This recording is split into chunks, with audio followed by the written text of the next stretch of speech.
عشان خاطري، عشان خاطري نشف الرز.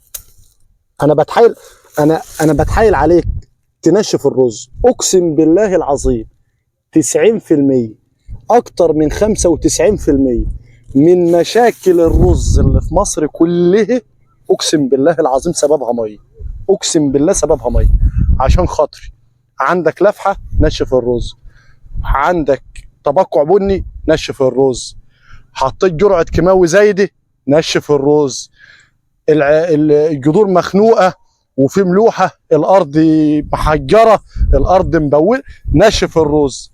هو الرز ده يا جماعه الناس فاهمه الرز دي زرعه زي زرعه، عايز يدخل لها ثاني اكسيد الكربون واكسجين وهيدروجين وحوارات وكربون. طيب روي 3 ايام يا عم ونشف 3 ايام. هو طمع. هو انتوا عاملين لي فيها. هو بنروح لفلاحين بيحسسوني ان هم اثيوبي. انت ماسك في الميه جامد كده ليه؟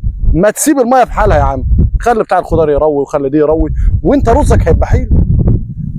بص، طالما رزك ما ترشكش من بعضه كده بحيث الترشيق يقطع معايا الشعرات الجدريه، ما تخافش.